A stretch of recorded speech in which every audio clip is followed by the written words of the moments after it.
প্রিয় শিক্ষার্থী, আজকে আমরা আলোর প্রতিফলন অধ্যায়ের অত্যন্ত গুরুত্বপূর্ণ একটা বোর্ড প্রশ্ন নিয়ে আলোচনা করব। যে প্রশ্নটি যশোর বোর্ড 2023-এ এসেছিল। তো প্রশ্নটা একটু দেখে নিই আমরা। যে 10 সেন্টিমিটার ফোকাস দূরত্ব বিশিষ্ট একটি অবতল দর্পণের প্রধান অক্ষের ওপর দর্পণ হতে 20 সেন্টিমিটার দূরে একটি লক্ষ্যবস্তু রাখা আছে, ফলে বস্তুটির একটি বাস্তব প্রতিবিম্ব পাওয়া যায়।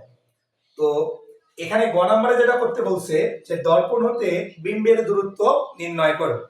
তো আমরা জানি যে দর্পণ হতে বিম্বের দূরত্ব হচ্ছে ভি। তো নরমালি দর্পণ হতে বিম্বের দূরত্ব নির্ণয় করার জন্য আমরা একটা সূত্র জানি। সূত্রটা হচ্ছে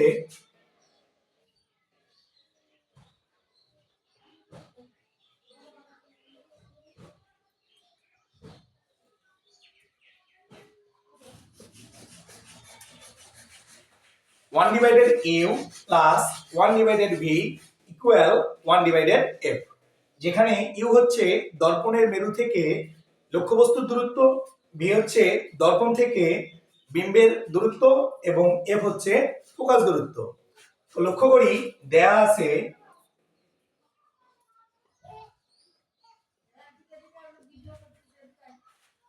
ফোকাস দূরত্ব এফ ইকুয়াল টু 10 সেন্টিমিটার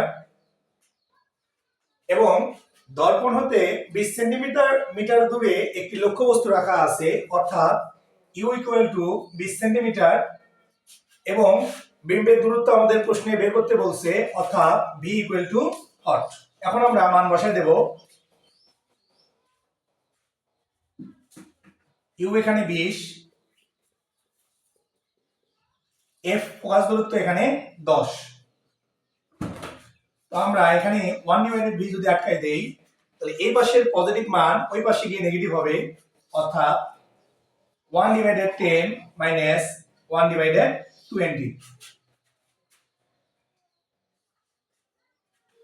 বা 1/v ইকুয়াল, আমরা যদি এখানে লসাগু করি 10 এবং 20 এর লসাগু হচ্ছে 20, তাহলে 10 20 এর মধ্যে দুইবার যায়, 2 অক্ষে 2, মাইনাস 20 20 এর মধ্যে একবার যায়, 1 অক্ষে 1, 2 থেকে একবার দিলে 1 ডিভাইডেড 20। এখন যদি আমরা আড়াআড়ি গুণ করি তাহলে ভি হচ্ছে ভি ইকুয়াল টু 20 সেন্টিমিটার, অর্থাৎ লক্ষ্যবস্তুটির প্রতিবিম্ব দর্পণ থেকে 20 সেন্টিমিটার দূরে গঠন হবে। ধন্যবাদ।